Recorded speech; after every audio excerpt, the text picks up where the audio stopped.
Hi hello friends, எல்லாருக்கும் வணக்கம், welcome. எல்லாரும் எப்படி இருக்கிறீங்க? நாங்கள் நல்லா இருக்கோம், நீங்கள் எல்லாருமே நல்லா இருப்பீங்க நம்புகிறோம். ஓகே ஃப்ரெண்ட்ஸ், இன்றைக்கி எங்கள் வீடியோவில் என்ன பார்க்க போகிறீங்கன்னு சொன்னால், இன்றைக்கி வந்துக்கிட்டு இரவு சாப்பாடு தான். இன்றைக்கி இரவுக்கு வந்து சூப்பராக எங்களுடைய யாழ்ப்பாணத்து தோசை தான் சுட போகிறேன். பஞ்சு போல் தோசையில் பல வகை, அதில் இது ஒரு வகை. ஏற்கனவே நான் செஞ்சுருக்கேன். இன்றைக்கி இன்னும் கொஞ்சம் சூப்பராக செய்ய போகிறேன் நண்பர்களே. சுட சுட தோசையும் சுட்டு இடித்த சம்பல் முடித்து ஒரு பருப்பு உருளைக்கிழங்கும் போட்டு ஒரு குழம்பு மாதிரி ஒன்று வச்சு செம்மையாக சாப்பிட போகிறோம். பூண்டு சட்னி அதுக்கு பதிலாக தான் இன்றைக்கி இந்த தோசைக்கு இடித்த சம்பல் பிடிச்சா தான் நல்லா இருக்கும். இதுக்கு பூண்டு சட்னி வேணாம். வாங்க செய்யலாம். அதை எப்படி செய்ய போகிறோன்னு பார்க்குறதுக்கு முன்னாடி நீங்கள் இப்போ தான் ஃபஸ்ட் டைம் எங்கள் சேனலை பார்க்குறீங்கன்னு சொன்னால் அப்போ மறக்காமல் சோபா சோஸை சப்ஸ்கிரைப் பண்ணுங்கள். அப்படியே பக்கத்தில் இருக்க பெல் சிம்பிளையும் கிளிக் பண்ணுங்கள். அதே நேரம் உங்கள் யாருக்கெல்லாம் சோபா சோஸில் இருக்கிற கூனி சம்பல், மாசி சம்பல், நெத்தலி சம்பல், கறித்தூள், முட்டமா, அரைச்ச கறித்தூள், கோப்பித்தூள், சரக்குத்தூள், உளுத்தமா இதெல்லாம் தேவையோ மறக்காமல் நாங்கள் ஸ்க்ரீனில் தார நம்பருக்கு வாட்ஸ்அப் பண்ணுங்கள். சரியா? இப்போ வாங்க கடகடண்டு தோசையும் சுட்டு அப்படியே சம்பளை இடித்து பருப்பு கறியெல்லாம் வச்சு சுமையாக சாப்பிடலாமா. இப்போ தோசைக்கு உளுந்து ஊற வைக்க போகிறேன். நான் இன்றைக்கு கோதுள்ள உளுந்து தான் எடுத்திருக்கிறேன். இந்த டம்ளரால் 1 டம்ளர் உளுந்து எடுத்திருக்கிறேன். 2 டேபிள் ஸ்பூன் வெந்தயம் எடுத்திருக்கிறேன். இப்போ இதை நல்லா வடிவாக கழுவிட்டு இரவு தான் ஊற வைக்கிறேன். நல்லா இரவு ஊறிச்சேண்டா காலையில் கழுவி அரைக்க வேண்டியதான். நார்மலாக பார்த்தீங்கன்னா ஒரு 8 மணித்தியாலம் இல்லாட்டி 6 மணித்தியாலம் நல்லா ஊறணும். இப்போ நான் இரவு ஊற வச்சிருக்கிறேன். இனி காலையில் இதை கழுவி நான் வடிவாக அரைச்செடுக்க வேண்டியதான். இப்போ பாருங்கள், நல்லா ஊறி வந்துட்டு பார்த்தீங்களா? வெந்தயம் எல்லாம் இப்படி ஊறி இருக்குன்னு பார்த்தீங்களா? இந்த தண்ணியை ஊற்றக்கூடாது. வெந்தயம் ஊறின தண்ணியும் அப்படியே ஊற்றி அரைச்சி எடுக்கலாம். அதுக்கு பிறகு உளுந்தும் பாருங்கள் நல்லா ஊறி வந்திருக்கு. இந்த மாதிரி இப்படி கையாலேயே நாங்கள் கிளஞ்சி எடுத்தோம்னு சொன்னால் கோதெல்லாம் அப்படியே கலண்டு வந்துடும். இந்த மாதிரி பார்த்தீங்கன்னா இந்த மாதிரி நல்லா 2-3 தடவை அப்படியே கிளஞ்சி அப்படியே கழுவி எடுத்தோம்னா இந்த பாருங்கள் இப்படி கோதெல்லாம் வந்துடும். எல்லா கோதையும் கழுவி எடுத்துகிட்டு முழுமையாக எல்லாமே எடுக்க முடியாது. அங்கங்கே 1-2 இருக்கும். ஆனால் அது பிரச்சனை இல்லை, சத்து தான். பார்த்தீங்களா? இந்த மாதிரி கழுவி எடுத்துக்கொண்டு வந்தாச்சு. ஒருக்கா அரிக்கஞ்சட்டியில் கழுவி அரிச்சும் கொண்டு வந்துட்டேன். ஏன்னு சொல்லுங்கள், கோதுள்ள உளுந்தில் நார்மலாக சில கல்லுகள் இருக்கும் பாதி உளுந்தில். அதால் தான் நான் அரிச்சு பார்த்தேன். ஒரு கல்லும் இல்லை. கோதெல்லாம் வடிவாக க்ளீன் பண்ணி எடுத்தாச்சு. இனி இதை வந்து மிக்சி கப்பில் போட்டுட்டு இதோட இங்கே ஊற வச்சிருக்கிற வெந்தயத்தையும் சேர்த்துட்டு தண்ணி சேர்க்குறேன். தண்ணி கொஞ்சமாக தான் விட்டு அரைக்கணும் இல்லை, இதுக்கு கூட விட்டு அரைக்கலாம். ஏன்னு சொல்லுங்கள், இதுக்கு நாங்கள் அவிச்சமாக தானே சேர்க்க போகிறோம். அதால் கூட விட்டாலும் ஒன்றும் பிரச்சனை இல்லை. இப்போ இந்த அளவுக்கு தண்ணியை விட்டுட்டு மூடி நல்லா பட்டாக அரைச்செடுக்கணும். இப்போ பார்த்தீங்களா, இந்த மாதிரி நல்லா பட்டாக அரைச்செடுத்தாச்சு. ஏன்னு இதை வந்து ஒரு அகலமான பாத்திரத்தில் சேர்க்க வேண்டியதான். எந்த ஒரு பாத்திரத்தில் நாங்கள் புளிக்க வைக்க போகிறோமோ அந்த ஒரு பாத்திரத்தில் சேர்க்க வேண்டியதான். இதே போல் மீதம் இருக்கிற உளுந்தையும் போட்டு அரைச்செடுத்துட்டு வாரேன்.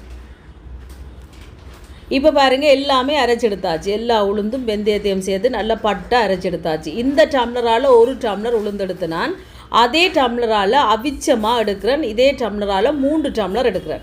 அவிச்சமாண்டா ஓல் பர்பஸ் ஃப்ளாய் இருக்குது தானே, நார்மலாக கடைகளில் பான் பிட்டி என்று சொல்லுவோம். அந்த மாவை வேண்டி 1 மணித்தியால் நல்லா அவிச்சு போட்டு அரிச்செடுத்தோம்டா அதுதான் அவிச்சமா. 3 டம்ளர் அவிச்சமாக எடுத்துருக்கிறேன். அதே டம்ளரால் 1 டம்ளர் அவிக்காத மா எடுத்துருக்கேன். அவிக்காத கோதுமை மா 2 அதுக்கும் சேர்க்க நல்லா இருக்கும். அது கூடுதலாக சேர்க்கக்கூடாது. அது 1 டம்ளர், 3 டம்ளர் அவிச்சமா. இப்போ இந்த மாதிரி சேர்த்து போட்டு கையால் தான் இதை கலந்து விடணும். இந்த மாதிரி கையெல்லாம் நல்லா வடிவாக கழுவித்தான் இருக்கிறேன். நீங்களும் கையெல்லாம் நல்லா வடிவாக கழுவி போட்டு இந்த மாதிரி நல்லா அரைச்ச உளுத்தமா, இந்த அவிச்சமா அவிக்காதமா எல்லாம் ஒன்று சேர கலப்படுற அளவுக்கு நல்லா கலந்து விடணும். இறுக்கமாக இருந்துச்சுன்னா கொஞ்சம் தண்ணி விட்டு கூட கலந்து விடலாம், ஒன்றும் பிரச்சனை இல்லை. பார்த்தீங்களா? இந்த மாதிரி நல்லா கலந்து விட்டாச்சு. இனி இதை மூடி அப்படியே வைக்க போகிறேன். இப்போ காலையில் அரைச்சிட்டேன், மூடி வச்சிருக்கிறேன். இனி இரவுக்கு இது புளிச்சோன்னா தோசையை சுட வேண்டியதான். இந்த அடுப்பில் சம்பலுக்கு செத்தல் மிளகாய் அதுகளை தாளிக்க போகிறேன். அந்த அடுப்பில் வந்து பருப்பு சம்பலோடு சாப்பிடவே நல்லா இருக்கும். ஆனால் பருப்பு ஒரு கறி வச்சா சாம்பார் தான் வைப்போம்ன்றது. நான் என்னட்டு இப்போ இவ்வளோ மரக்கறி தான் இருக்குது, இருக்கிறத வச்சே செஞ்சு விட்ருவோம்ன்ட்டு தான் இப்போ செய்ய போகிறேன். தண்ணி சேர்க்குறேன் அவிகிறதுக்கு. இதோட உப்பு சேர்க்குறேன்.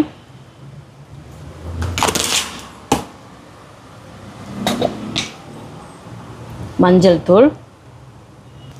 இப்போ மூடி விடுவோம் அவியட்டுக்கும். இங்கால சட்டி சூடாயிட்டு எண்ணெய் சேர்ப்பேன். இங்கால எண்ணெய் சூடாயிட்டு வெங்காயம், சின்ன வெங்காயம், இதோடைய ஒரு 2-3 உள்ளி பொரியட்டும். இப்போ பாருங்க, வெங்காயம் நல்லா வதங்கிட்டு பொரிஞ்சு வருது, எடுப்போம்.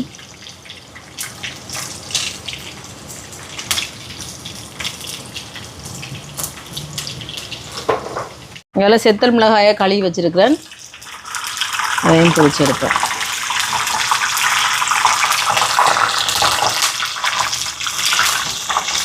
இப்போ மிளகாய் எடுப்பேன்.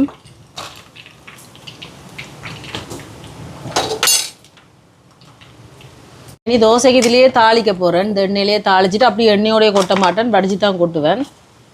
கொஞ்சமாக பெருஞ்சீரகம், கடுகு, கருவேப்பிலையை பாருங்க இந்த மாதிரி குட்டி குட்டியாக வெட்டி வச்சுக்கேன். வெங்காயம், இதில் நிறைய வெங்காயம் தாளித்து போட்டால் தோசைக்கு நல்லா இருக்கும். இதில் தாளிச்சிட்டு அப்படியே பருப்புக்கும் கொஞ்சம் எடுப்பேன். உள்ளி, கருவேப்பிலை, பச்சை மிளகாய். இப்போ இதெல்லாம் நல்லா வதங்கி வரட்டுக்கும். சட்டியை பாருங்க, பெரிய சட்டியாக எடுத்துருக்கிறேன். சின்ன சட்டி ஆகிட்டு நண்பர்களே, பரவாயில்லை. இதோட செத்தல் மிளகாய் எல்லாம் சேர்ந்து நல்லா வதங்கட்டும். வதங்க அப்படியே இறங்கிடும். இதில் உள்ளி எடுத்துருக்கிறேன் பருப்புக்கு, மிளகு, சின்ன சீரகம். இப்போ இதை இடிச்செடுப்போம். இங்கே பாருங்க பருப்பு அவியுது, அவிஞ்சிட்டு இதுக்கு தேங்காய் பால் சேர்ப்போம். இதில் முதலாம் பால், ரெண்டாம் பால். இது பருப்பு குழம்பு, சரியா? பருப்பு உருளைக்கிழங்கு குழம்புன்னு சொல்லலாம். என்ன தம்பி, நாங்கள் வைக்கிறதா நண்பர்களே பேர், சரியா? பேரெல்லாம் புதுசு புதுசாக போடலாது. இதோட தக்காளி பழம், அதுக்கு பிறகு எங்கிட்ட சோபா சாஸ், கறி பவுடர். சூப்பராக இருக்கும். இப்படி பானுக்குன்னு சாப்பிட அந்த மாதிரி இருக்கும். ஆனால் இதுக்கு குழம்பு கரைத்தூள் கணக்க போடக்கூடாது, கணக்காக போடணும். இங்கே புளி ஊற வச்சேன் நான், பிழைஞ்செடுப்பேன். இப்போ புளியை சேர்ப்போம். சட்டி காணுந்தானேண்டா. இங்கே உள்ளி, மிளகு, சீரகத்தை அடித்து வச்சுருக்குறேன்னா அதையும் சேர்ப்போம்.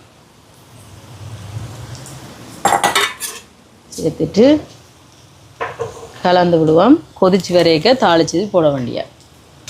அங்கால வெங்காயம் எல்லாம் வதங்குது, அது மட்டும் டைமை வேஸ்ட் பண்ணிடலாம். அதனால் சம்பல் அடிக்க போகிறேன். பொரிச்சு வச்ச மிளகாயை சேர்ப்போம். இதோட உப்பு, இப்போ இதை இடிச்செடுப்போம்.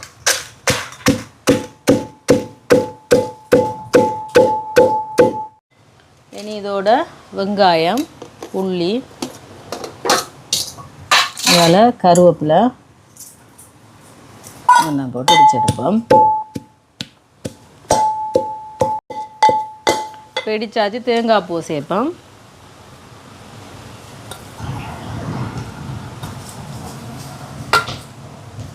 தேங்காய் பூ சேர்த்து இடிச்செடுப்போம்.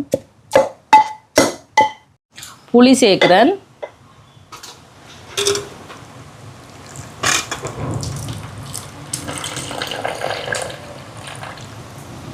இடிப்போம். புளி சேர்த்துட்டு மெதுவாக அடிக்கணும், முகத்தில் பறந்துடும். இப்போ பார்ப்போம். உப்பு காணாது, கொஞ்சம் உப்பு சேர்ப்போம்.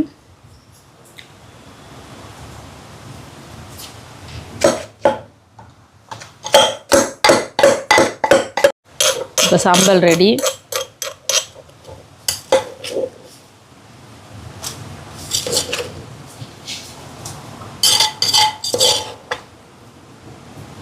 வெங்காயம் எல்லாம் வதங்கிட்டு பாருங்க. நல்லா அடுப்பை நிப்பாட்டிட்டு இதில் கொஞ்சத்தை எடுத்து இங்கே பருப்புக்கு போட்டுட்டு பார்த்திங்கன்னா சூப்பராக பருப்பு கறி ரெடி ஆகிடுச்சு. இறக்க வேண்டிய அடுப்பை நிப்பாட்டிட்டு இறக்குவோம். தம்பி இறக்கையா திருவணிய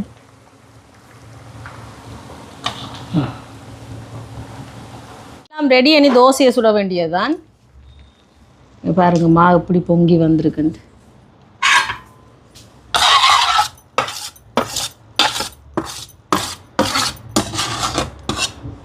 பார்த்தீங்களா?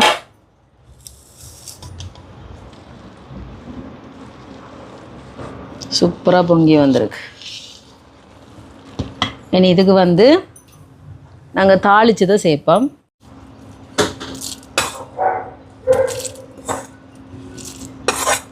இனி இதோட மஞ்சள் தூள் சேர்ப்போம்.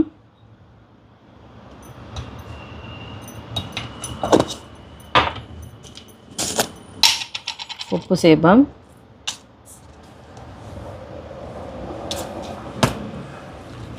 இனி இதை நல்லா கலந்துட வேண்டிய.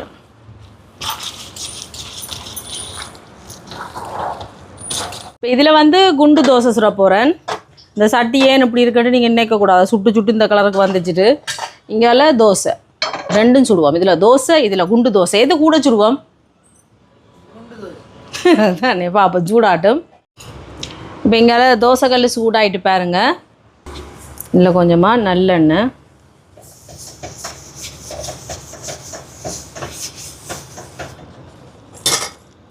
அதுக்கு பிறகு இங்கால கரைச்சி வச்சுக்க தோசை மாவில் கொஞ்சத்தை எடுத்து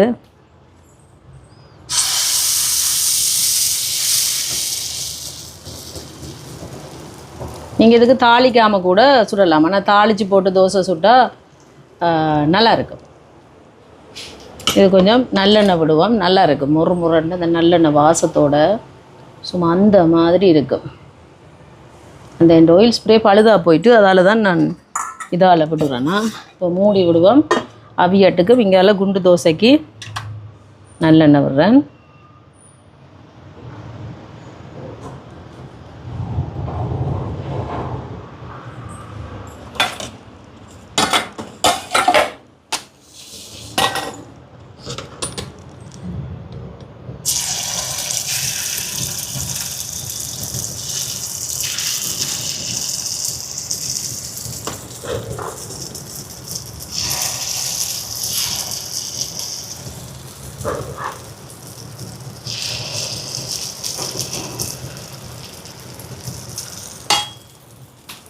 இப்போ மூடி விடுவோம். அவியட்டும். இப்போ திருப்பி விடுவோம்.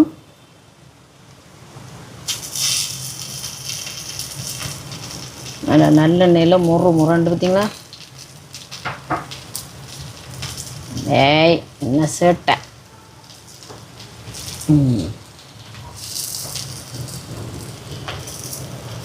அப்படியே தண்டை பாட்டில் வரும். நீங்கள் இந்த மாதிரி கல் வாங்கி இப்படி குண்டு தோசை சுட்டு பாருங்க, சூப்பராக வரும். இப்படி இப்போ திருப்பி போட்டாச்சு பாருங்க. திருப்பி போட்டுட்டு கொஞ்சமாக நல்லெண்ணெய் எல்லாத்துக்கும் மற்ற பக்கத்துக்கு. இப்போ மற்ற பக்கம் அவியட்டுக்கும். இப்போ குண்டு தோசை ரெடி ஆகிட்டு எடுப்போம். பாருங்கள் இந்த அடுப்பில் நிற்கிது இல்லை.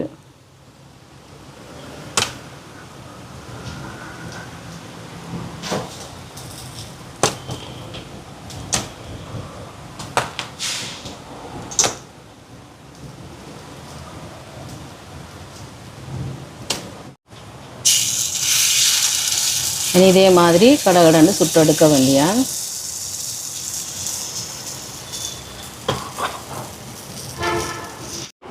இப்போ தோசை எடுப்போம்.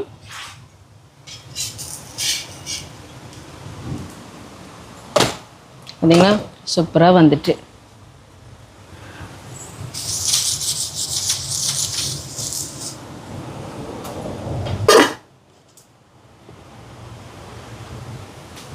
கூடுதலாக குண்டு தோசை தான் சுடுவோம். ஏன்னா அதான் நல்லா இருக்குது. அதான் எங்களுக்கு கூட பிடிக்கும். இதுலேயும் கொஞ்சம் சுடுவோம், அதுலேயும் கலந்து சுடுவோம். இதே மாதிரி கடகடண்டு எல்லாத்தையும் சுட்டு எடுப்போம். திருப்பி போடுவோம்.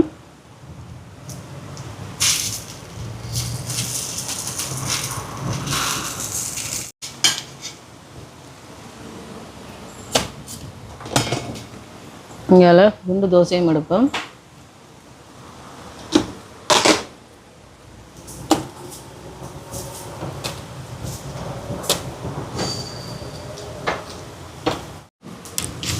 இனி இதே மாதிரி எல்லாத்தையும் கடகடண்டு சுட்டு எடுப்போமா.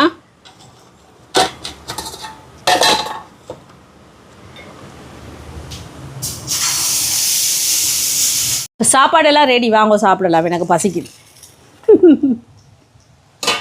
கூடுதலாக குண்டு தோசை தான் நண்பர்களே சுட்டுருக்கு. ஏன்னா இவருக்கு அதான் பிடிக்கும், இந்த மகனுக்கு. அதோட அதையே கூட சுட்டுருக்குங்க. பார்த்தீங்களா, குண்டு தோசை எனக்கும் அதான் பிடிக்கும்.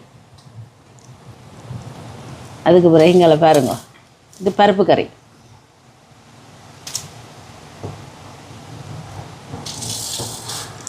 அதுக்கு பிறகு இங்கே சம்பல். இடி சம்பல். என்ன இப்படி சிரிக்கிறீங்க? எப்படி இருக்கு? அப்படி இருக்கும்.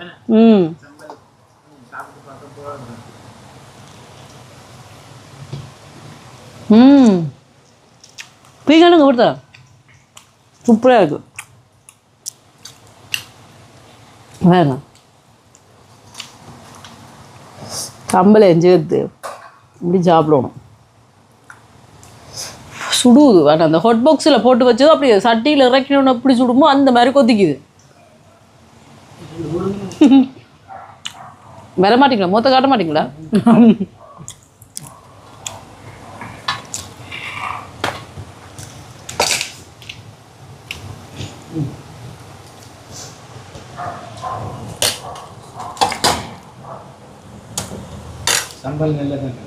இங்கே வரட்டா தம்பி. ஓகே கேட்டுக்களை வந்தாச்சு. எப்படி இருக்கு? சாப்பிட சொல்லுங்க. சூப்பராக இருக்கு.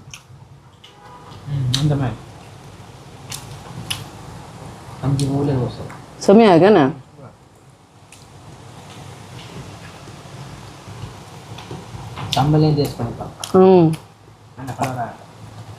சம்பளம் அந்த மாதிரி இருக்கு.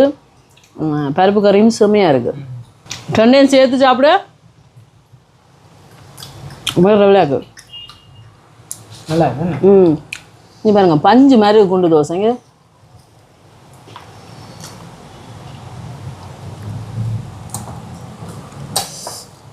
உருளைக்கிழங்கெல்லாம் நல்லா அவிஞ்சு சும்மா அந்த மாதிரி இருக்கு.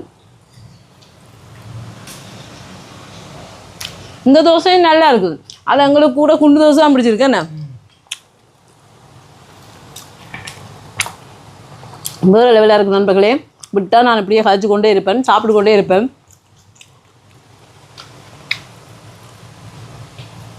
சூப்பர். சென்னையும் சேர்த்து சாப்பிட்டா நல்லா தானே. இப்படி கறியம் எடுத்து சம்பளையம் எடுத்து சென்னை இப்படி உண்டா வச்சு இந்த உருளைக்கிழங்கு இருக்குது பாருங்க, நல்லா அவிஞ்சிருக்கு. அது எல்லாத்தையும் சேர்த்து இப்படி சாப்பிடணும்.